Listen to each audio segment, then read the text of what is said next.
नमस्कार साथियों, स्वागत है आप सबका माध्यम व्यूज में। शुरुआत करेंगे सुपरफास्ट खबरों का सिलसिला। मैं हूं रूपक शर्मा। खबर की शुरुआत करेंगे नगर परिषद में बढ़ते भ्रष्टाचार के खिलाफ धरने पर बैठे एक युवक से। 60 फुट रोड का रहने वाला युवक राहुल जैन नगर परिषद के बाहर धरने पर बैठ गया है। पीड़ित राहुल ने मीडिया को बताया कि कोविड के दौरान नगर परिषद की ओर से आश्रय स्थल पर भोजन सप्लाई का ठेका लिया गया था। इस दौरान पहले का पेमेंट तो मिल गया, लेकिन दूसरा 1.5 लाख रुपए का भुगतान में सभापति द्वारा 75,000 रुपए की रिश्वत की मांग की जा रही है। इस मामले को लेकर 1.5 साल हो गया। पीड़ित अभी तक चक्कर काट रहा है। इसी मामले को लेकर नगर परिषद के बाहर पीड़ित धरने पर बैठकर न्याय की गुहार लगा रहा है। इससे 1.5 साल पहले मैंने पिछले लॉकडाउन में यहाँ फतेह सिंह मीणा जी के कहे अनुसार मैंने यहाँ पे आश्रय स्थलों में खाना प्रोवाइड करवाया था। उसके मेरे पास लिखित आदेश है। दूसरा क्या है, उसका जो प्रथम बिल था वो था 47,272 रुपये का, वो मुझे प्राप्त हो चुका है। दूसरा बिल था 1.5 लाख रुपए का, 1,48,100 रुपये का, वो पिछले 1.5 साल से बकाया है। सभापति जी से मैंने रिक्वेस्ट करी, सभापति जी कर रही हैं डिमांड। उन्होंने जो प्रोसेसिंग फाइल है वो सभापति जी ने रख ली है। रखने के बाद में उन्होंने डिमांड करी है मेरे से 1.5 लाख रुपए के 75,000 रुपये। मैंने उनको मना कर दिया। रिश्वत? हाँ जी भैया, रिश्वत। मैंने उनको क्लियर मना कर दिया कि मैडम मैं इतना अफोर्ड नहीं कर पाऊंगा। अगर आप 10-20 हज़ार रुपये कम दे तो बात अलग है, लेकिन मैं इतना नहीं कर पाऊंगा। तो उन्होंने ये बोला कि ये प्रोसेसिंग फाइल मेरे पास मेरे घर पे रखी हुई है, आपके जो मन में आए आप वो करो। 5 साल बैठी हूँ, आप जो मन में आए वो कर सकते हो, कोई प्रॉब्लम नहीं। खुली मनमानी, इसलिए आपने धरना दिया? इसलिए। कब तक चलेगा लगभग ये? अब ये जो धरना है ये कोई मामूली धरना नहीं है। यहाँ पे भूख हड़ताल है और पिछले 2 दिन हो गए, अभी तक कोई अन्न का दाना नहीं खाया। आज दूसरा दिन है पूरा, और मैं बस एक इसका जो समस्या का समाधान है वही चाहता हूँ। इसके अलावा मेरी कोई मोनोपोली नहीं है। बाकी हकीकत ये है कि अगर मैं इनको किसी भी प्रशासनिक अधिकारी के पास से अगर फ़ोन करवाता भी हूँ तो उनको यस करके ये यहाँ पे इग्नोर कर देती है। मतलब कोई समस्या का समाधान नहीं हुआ। चारों तरफ प्रताड़ित होने के बाद में मैंने ये कदम उठाया। शहर के मन्नी के बड़ पर रोड लाइट नहीं होने से और गड्ढा होने से वहां आए दिन दुर्घटनाएं हो रही हैं। पुस्तक विक्रेता संघ के अध्यक्ष बिहारी लाल पाराशर ने बताया कि यहां से सभी अधिकारी निकलते हैं, लेकिन कोई ध्यान नहीं देता, जबकि मुख्य सड़क है और यहाँ रोड साफ सुथरा होना चाहिए। यहाँ मन्नी के बड़ स्कूल के बिल्कुल सामने मुख्य सड़क पर गड्ढा है, क्या कहना चाह रहे हैं? और लाइट भी नहीं है, क्या कहना चाह रहे हैं? किस तरीके की दुर्घटना होती है? ये गड्ढा काफ़ी दिन पुराना है। कई बार आपके माध्यम से भी हमने शिकायत दर्ज कराई, इसका काम भी हुआ, लेकिन बाद में वो वापस पानी से, बारिश की वजह से वो वापस दोबारा से गड्ढा बन गया है। और पिछले काफ़ी समय से, मतलब मैं चाहूँगा आपको कहना कि ये करीब 6 महीने से ज़्यादा हो गए, रात को बिल्कुल अंधेरा रहता है और गड्ढा करीब ज़्यादा कम से कम 12-6 इंची से नीचे का गड्ढा है कम से कम। तो कई व्हीकल्स इसमें अचानक आते हैं तो गिर जाते हैं, तो अनबैलेंस हो जाता है। कोई फैमिली के साथ होता है, परिवार के साथ होता है, कई बार दुर्घटनाएँ भी होती है। कई बार टेम्पो भी पलट गई इसमें। तो सरकार का और आपके माध्यम से ध्यान दिलाना चाहेंगे कि ऐसी पुनरावृत्ति शहर में ना हो, कम से कम जहाँ बुद्धिजीवी वर्ग का प्रभाव ज़्यादा हो और समझदार लोगों का निकलना ज़्यादा हो, वहाँ पर इस तरह की दुर्घटना होना हमारे लिए शर्मनाक नज़र आती है। इसलिए मैं आपसे कहना चाहूँगा कि ऐसी व्यवस्था हो जिस पर प्रशासन उस पर ध्यान दें और समय समय पर ध्यान दें। कोई खंबा है, बिजली नहीं आ रही या किसी में करंट आ रहा है, तो कम से कम महीने में 15 दिन में चेक आउट होना चाहिए, जैसे ऐसी दुर्घटना ना हो। एक गड्ढा, एक सामने पोल है बिजली का, हमने उसकी भी शिकायत करी, वो भी टूट रहा है, नीचे से लोहे के तार निकले। जैसे अभी चिली शेड में दुर्घटना हुई, ऐसी दुर्घटना शायद मन्नीगढ़ में भी हो सकती है। हमने संबंधित डिपार्टमेंट उनको इस बात से अवगत भी करा दिया, वो मौके पे देख भी गए, वो बोले नहीं गिरेगा गड्ढा, नहीं गिरेगा पोल, नहीं गिरेगा पोल, लेकिन कोई संभावना कभी भी बन सकती है ऐसी चीज़ों की। हम तो चाहते हैं ऐसे किसी के साथ संभावना ना बने, लेकिन जनित में और सामाजिक सरोकार रखते हुए और यहाँ का प्रतिनिधित्व करते हुए पुस्तक विक्रेता का मेरा वो आधार बनता है, जनाधार बनता है बोलने का कि कोई तो बोले, इस समाज को जगाने वाला भी कोई होना चाहिए। सावन माह में झूले झूले जाने का पारंपरिक महत्व माना जाता रहा है। इसी संदर्भ में जिला ब्राह्मण महिला सभा की प्रकोष्ठ की ओर से तीजोत्सव मनाया गया। जिला अध्यक्ष रेणु मिश्रा के नेतृत्व में बड़ी संख्या में महिलाओं ने झूले झूले और सावन के गीत गाते हुए मल्हार करते हुए तीजोत्सव बड़ी धूमधाम के साथ मनाया। कंपनी बाग विकास समिति अध्यक्ष सौरभ शर्मा ने बुधवार को अपने स्वर्गीय पिता मन्नालाल शर्मा की 6वीं पुण्यतिथि के अवसर पर विभिन्न सामाजिक आयोजन कर समाज को अच्छा संदेश दिया। इस दौरान कंपनी बाग में मेडिकल हेल्थ कैंप भी लगाया गया, वहीं पौधारोपण कर पर्यावरण की सुरक्षा का संदेश दिया। सौरभ शर्मा ने बताया कि पिताजी समाज सेवी थे, तो उनकी 6वीं पुण्यतिथि पर विजन संस्थान के साथ मिलकर गरीब और असहाय लोगों को भोजन भी कराया गया। इस दौरान बड़ी संख्या में कंपनी बाग विकास समिति से जुड़े हुए लोग मौजूद थे। समाज सेवी स्वर्गीय श्री मन्नालाल जी शर्मा पिताजी भी हैं। उनकी 6वीं पुण्यतिथि के अवसर पर आज पौधारोपण का कार्यक्रम और निःशुल्क चिकित्सा शिविर का कार्यक्रम कंपनी बाग में आयोजित किया गया। विजन संस्थान के साथ में निःशुल्क भोजन वितरण का कार्यक्रम भी आज पूरे दिन भर बिजली का चौराहे भी किया गया है और आज 251 तुलसी के पौधे भी वितरित किए गए हैं लोगों को घर में लगाने के लिए। कैंप में लगभग कितने आदमी लाभान्वित हुए?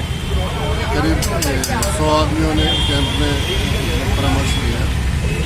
कौन कौन मौजूद थे कैंप में? कैंप में विधायक संजय शर्मा जी और जिलाध्यक्ष कांग्रेस योगेश मिश्रा जी, बीएचपी के प्रांतीय उपाध्यक्ष डॉक्टर के गुप्ता जी ये मौजूद थे। इन्होंने पौधारोपण किया। करीब 101 पौधे कंपनी बाग में लगाए। कोविड के दौरान ऑनलाइन एजुकेशन के कारण बहुत सारे स्कूली बच्चे अब न्यूरो प्रॉब्लम से ग्रसित हो रहे हैं। पढ़ना उनकी मजबूरी है, क्योंकि कोविड के कारण ऑफलाइन क्लासेज अभी शुरू नहीं हो पा रही हैं। ऐसे में वरिष्ठ neuro physician doctor Amit Khandelwal ने बताया कि लंबे समय से कंप्यूटर और मोबाइल पर क्लास लेने वाले बच्चे न्यूरो प्रॉब्लम के शिकार हो रहे हैं। ऐसे में उन्होंने सलाह दी है कि अधिक समय पर मोबाइल पर ना बैठे रहें, थोड़ी थोड़ी देर में मूवमेंट करते रहें और अपनी एजुकेशन लेते रहें। जी बिल्कुल, मैं ज़्यादा समय नहीं लूँगा। ये बताऊँगा ऑनलाइन एजुकेशन वैसे तो अगर आज के समय को देखा जाए कोरोना काल को, तो बहुत ज़रूरी है, क्योंकि उसी की वजह से बच्चे घरों में रहकर पढ़ाई कर पाए हैं और अदरवाइज तो बड़ा डिफिकल्ट होता है और 1 या 2 साल निकालना बड़ा मुश्किल होता है घरों में। बट हाँ, उसके कुछ साइड इफेक्ट हैं, जैसे बच्चों को पूरा दिन क्लासेस में बैठना पड़ता है, कंप्यूटर पर बैठना पड़ता है, तो जो पोस्चर है वो उनका काफ़ी गलत हो जाता है। तो इससे हम काफ़ी कॉमनली देख रहे हैं कि गर्दन में दर्द की समस्या आ रही है, हाथों में दर्द की समस्या आ रही है, तो उनको सर्वाइकल स्पॉन्डिलोसिस बहुत ही अर्ली एज में होने लग गया है। हाथ कोहनी चेयर पे रखी रहती तो उससे उनको स्टूडेंट्स एल्बो करके बीमारी हो जाती है। और बहुत ज़्यादा देखने से सर दर्द, माइग्रेन बहुत ज़्यादा कॉमन हो गया है। तो हम मतलब काफ़ी ज़्यादा नंबर में पेशेंट देख रहे हैं। तो मैं उनसे यही कहूँगा कि हाँ, ये ज़रूरी है, लेकिन एक तो लिमिट में रह के करें। यानी कि क्लास करने के बाद भी कई बच्चे कंप्यूटर पे ही पढ़ाई कर रहे हैं, वो गलत है। मुझे लगता है क्लास के बाद बच्चों को किताबें और उससे पढ़नी चाहिए। उसके अलावा गेम्स का, यूट्यूब का और ऐसी चीज़ों का इस्तेमाल अननेसेसरी ना करें। और पेरेंट्स भी इस बात पर ध्यान दें कि उनका पोस्चर सही रहे, बैठने के लिए चेयर और टेबल की व्यवस्था हो। उसके अलावा उनको कुछ एक्सरसाइज बताई जाए जो वो कुछ समय निकाल के बीच बीच में करते रहें।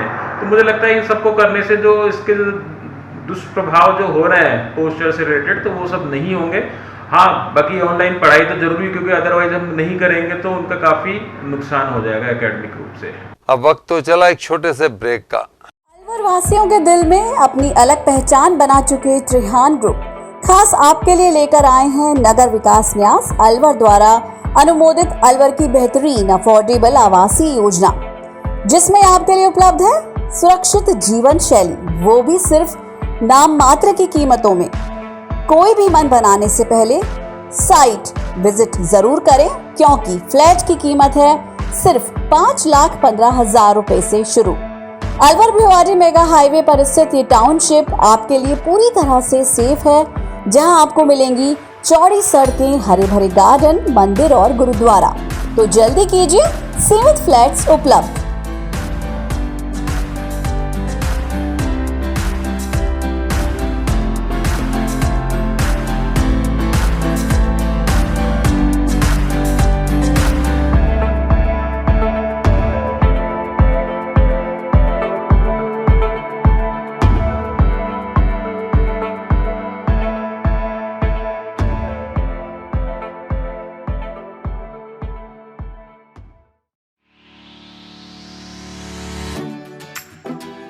लॉकडाउन का असर लगभग हर बिजनेस पर हुआ है, कहीं पॉजिटिव तो कहीं नेगेटिव।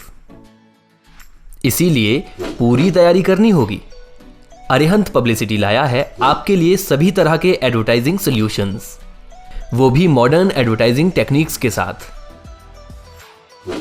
जो आपको प्रोवाइड करता है outdoor advertising, digital advertising, consultancy, events, PR यानी पब्लिक रिलेशंस।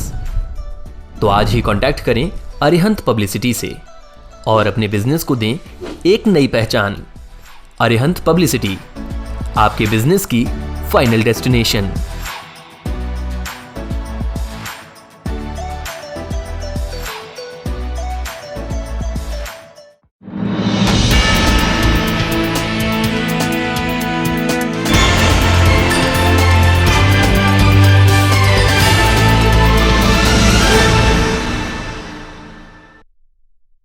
ब्रेक के बाद स्वागत है आप सबका। रुक करते हैं एक बार फिर से खबरों की ओर।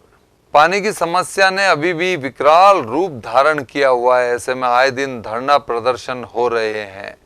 बुधवार को वार्ड नंबर 17 और 18 की महिलाओं ने बापू बाजार में सड़क पर बैठकर रोड जाम कर प्रशासन से पानी की मांग की। इस दौरान महिलाओं ने हंगामा करते हुए बताया कि 6 महीने से पानी की समस्या चल रही है, लेकिन 8 दिनों से तो बहुत बुरा हाल है। एक भी बूंद पानी नहीं आ रहा, जबकि विभाग का अधिकारी पैसे लेकर अवैध कनेक्शन करवा रहा है। भैया 6 महीने से पानी नहीं आ रहा है। 3 बार हम एक्शन ऑफिस में गए, एक्शन साहब से बात करी, एएन साहब से बात करी, और वो जवाब देता है, वो क्या झूठा आश्वासन देता है। कहते हैं प्रताप स्कूल की टंकी से जुड़वा देंगे, जिसका 2 महीने हो गए। वो चोर है ना एक्शन, वो हरिओम जाट, उसने कुछ नहीं किया, और वो 25-30 हजार रुपए गाड़ी से लेके और भागा, उसने बदली करवा ली अपनी। अरे भैया नहीं, एक बार अब भी पानी की समस्या दूर होती है। हम पागल है जो सड़क रोड पे आके बैठेंगे। अब भी नहीं होती तो आप क्या करेंगे? हम करेंगे, हम सारा ऑफिस में मटका फोड़ेंगे। हमारे 6 महीने से पानी की इतनी समस्या है। पहले जो सरकारी नल पे हमारा आता था, अब 8-10 दिन से तो हमारे वहाँ पे भी नहीं आ रहा। हम हर जगह होकर आए, हमारी कोई सोल्यूशन नहीं निकलता। हरिओम जाट नाम का एक जेएन है जो कि मतलब रोज आता ही यूँ कहते हैं ये गली को मोहल्ले को कुएं में पड़ने दो, भाड़ में जाए, भट्टी में पड़े। सारे 5-5 हजार रुपए में अवैध कनेक्शन करवाता है, और लेकिन उसको हमारे यहाँ से कोई मतलब नहीं है। हमारे यहाँ से गलत वो कर दिया है कनेक्शन, मतलब इतने ज़्यादा कि पानी 1% नहीं आ रहा है। हम कहाँ तक छोटे बच्चों को लेके कहाँ तक जाऊँगी मैं? 4 बजे के सर, हम ये परशुरा ये कभी तो टैंक का डलवाते हैं, कभी कहीं से यहाँ से भर के लेके जाते हैं 2-3 किलोमीटर दूर से, वो भी छोटे बच्चों के साथ लेकर। और 700-700, 800-800, 1000 इतने बिल आता है सर। रामायणी हनुमान मंदिर पर हो रहे अतिक्रमण को लेकर बुधवार को धरने पर बैठे लोगों के समर्थन में जांगीड़ समाज के लोगों ने बुधवार को जिला प्रशासन को ज्ञापन सौंपा। इधर मीडिया से बात करते हुए समाज के पदाधिकारियों ने बताया कि जांगीड़ समाज मंदिर समिति के साथ है। प्रशासन ने अतिक्रमण नहीं हटाया, जबकि साफ तौर पर मिला भक्ति का मामला नजर आ रहा है। आज जांगीड़ समाज ने रामायणी हनुमान मंदिर अतिक्रमण के विरोध में जो धरना प्रदर्शन चल रहा है होप सर्कस पे, उसके समर्थन में जांगीड़ समाज ने आज एडीएम सिटी को ज्ञापन दिया है। ये प्रकरण पिछले 15 साल से चल रहा है और मामला मंदिर का है, और जो अतिक्रमण किया गया है वो गैर कानूनी है, ये सबको पता है। लेकिन प्रशासन इस ओर पे ध्यान नहीं दे रहा। सब चीज़ें कानून कागज़ के रूप से भी सारी चीज़ें पूर्ति कराई जा चुकी है, लेकिन फिर भी प्रशासन ने इस ओर पे बिल्कुल ध्यान नहीं दिया है। इसलिए आज जांगीड़ समाज ने एकत्रित होकर रामायणी हनुमान मंदिर टीला के समर्थन में ये ज्ञापन दिया। क्या कहा है आपने ज्ञापन सौंपा? मैडम ने एडीएम ने क्या? मैडम ने वही जो सरकारी लैंग्वेज है वही तय करी है कि ठीक है हम दिखवाते हैं, लेकिन कोई ठोस जो है हमें जवाब नहीं मिला। आपका नाम? प्रदीप जांगीड़, जांगीड़ युवक संघ। शहर के मुंगसका क्षेत्र में सेंट एंसलम स्कूल में बीती रात अचानक शॉर्ट सर्किट के कारण आग लग गई, जिससे हड़कंप मच गया। अफरा तफरी का माहौल मच जाने से सूचना पाते ही मौके पर पहुंची दमकल ने आग पर काबू पाया। टीचर ने बताया कि आग से कंप्यूटर लैब पूरी तरह जल गया। बाद में आग पर काबू पा लिया गया था। घटनाक्रम हुआ, ये किस तरह से आग लगी, कितना नुकसान हुआ सर? घटना यह हुआ कि हमें 8:30 बजे खबर मिली, चौकीदार ने हमें खबर दी कि शायद उन्होंने लाइट ऑन करने के लिए गया होगा कंपाउंड के, तो उन्होंने ऊपर के सबसे ऊपर के फ्लोर के तीसरे मंजिल के चौथे मंजिल के ऊपर से थोड़ा रोशनी जैसे उनको दिखाई दे रहा था, कोई शॉर्ट सर्किट से या कुछ धुआएं निकल रही थी।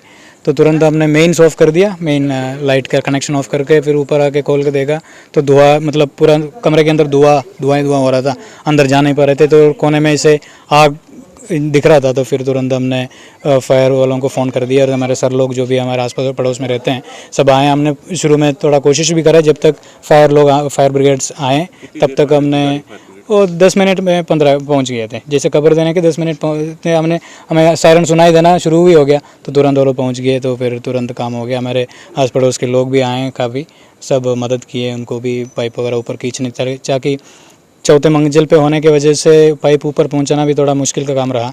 और इसमें हमारे यहाँ के आस पड़ोस के लोग, हमारे सर लोग सब ने मदद की। और नुकसान तो अभी जितना हमने असेस किया है, अभी रात के वजह से मतलब लाइट भी हमने काटा तो ज़्यादा तो दिख नहीं रहा। फिर भी सिस्टम नहीं था क्या आपके इधर? इसमें फायर सिस्टम क्या है, वो जो हमारा मेन जो चलाने वाला है उनका मतलब फायर कनेक्शन काटने की वजह से मोटर चल नहीं पा रहा, क्योंकि वो बिजली काटनी पड़ी हमें, क्योंकि उससे ये हो रहा था। हाँ, सिस्टम लगा हुआ है और जो हमारा जो मोटर सिस्टम जो लग रहा है उसका कनेक्शन जो है बिजली का एक ही लाइन से कनेक्शन, तो मेन से बंद करने की वजह से वो चला नहीं पाए। क्योंकि हमें डर था, क्योंकि यहाँ मिस्त्री तो था नहीं यहाँ पर, क्योंकि हमें तो पता नहीं कहाँ से एक साइड का कैसे कट किया जाए, हमें पता नहीं था, तो इसलिए हमने मेंस बंद कर दिया था।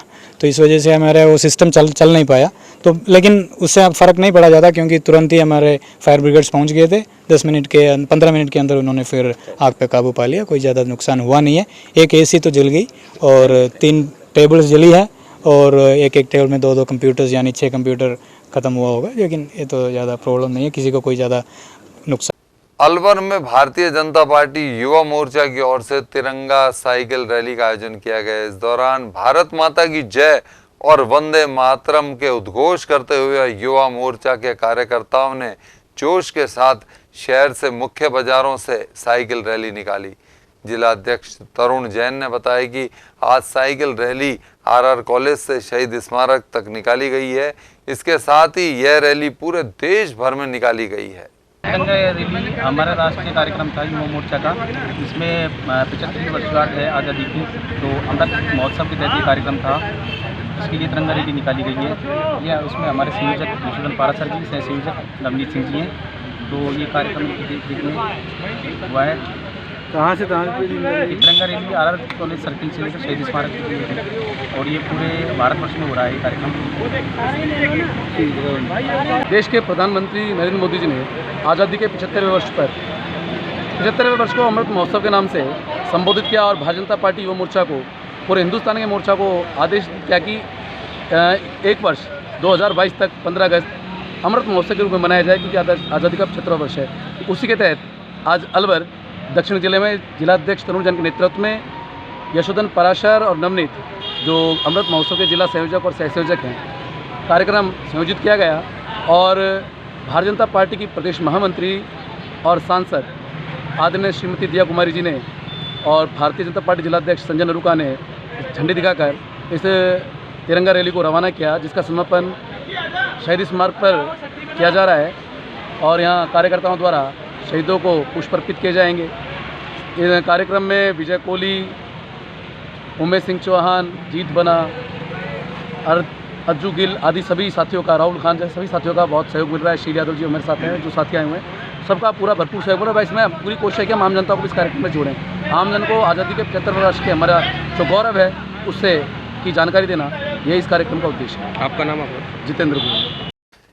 राजस्थान रोडवेज कर्मियों ने अपनी 11 सूत्रीय मांगों को लेकर विरोध प्रदर्शन जारी कर रखा है। पिछले कई दिनों से एटक की ओर से विभिन्न मांगों को लेकर धरना प्रदर्शन जारी है।